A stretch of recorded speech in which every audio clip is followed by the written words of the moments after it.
Hand a caveman a chainsaw, and within a week, the entire forest around him would be gone. Think about that for a second. We spend so much time imagining what ancient humans lacked. No electricity, no medicine, no phones. But almost nobody asks the opposite question. What if we gave them everything we have?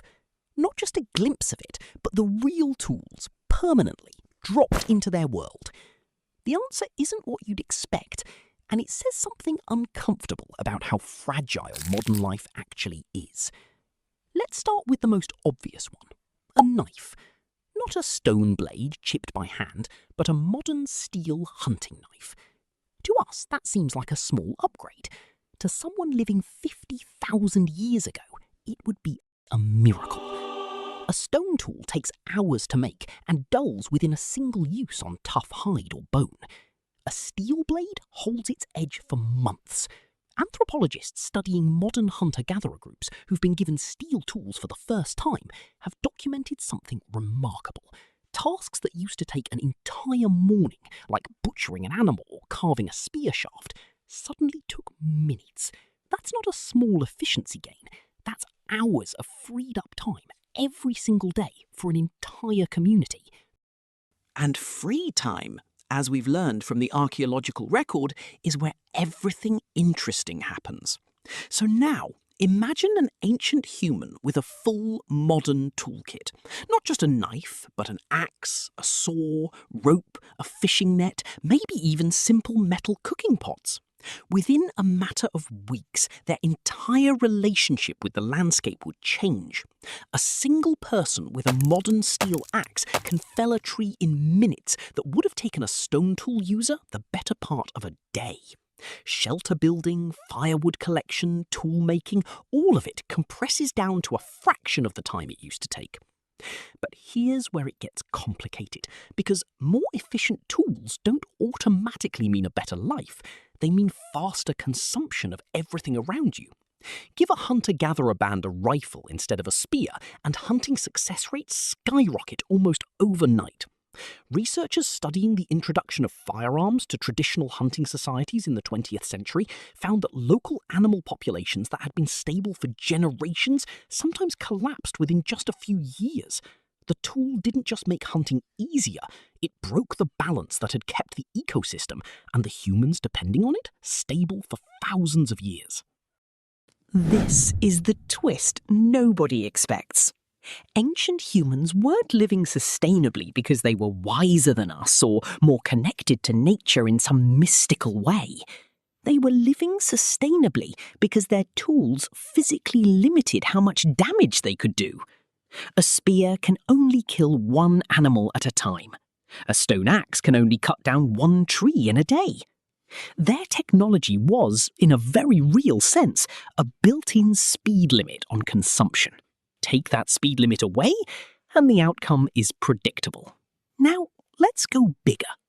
What if an entire ancient community got access to modern medicine? This one actually has real answers, because it's happened.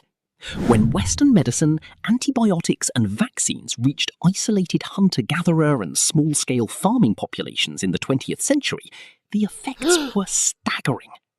Infant mortality rates that had hovered around 30 to 40% for thousands of years dropped dramatically within a generation. Diseases that used to wipe out a third of a village in a bad season became survivable. Life expectancy, which for most of human history hovered somewhere between 30 and 40 years, climbed sharply. But population booms create their own problems. More people surviving childhood means more mouths to feed, using the same hunting and gathering methods that were only ever built to sustain a smaller group. Anthropologists studying these transitions have documented real tension. Communities suddenly needed to intensify food production, which often meant adopting farming faster than they otherwise would have, which in turn changed everything about how they lived, worked, and organized themselves. A single medical intervention doesn't just save lives, it can quietly restructure an entire society within a few decades. So what about something less life or death? What if you handed an ancient human a simple flashlight? This sounds almost silly compared to antibiotics or rifles, but think about what we covered before. For 300,000 years, night was something you survived, not something you used. A flashlight would have been genuinely revolutionary. Suddenly, the hours after sunset stop being dangerous downtime and become usable time. You could travel safely at night, work on tools by direct light instead of flickering firelight, watch for predators with actual visibility instead of straining your eyes in the dark. One small battery-powered object could have single-handedly doubled the useful hours in a day, something it took our ancestors hundreds of thousands of years and the invention of fire to even partially achieve. And that's really the pattern across every single example here.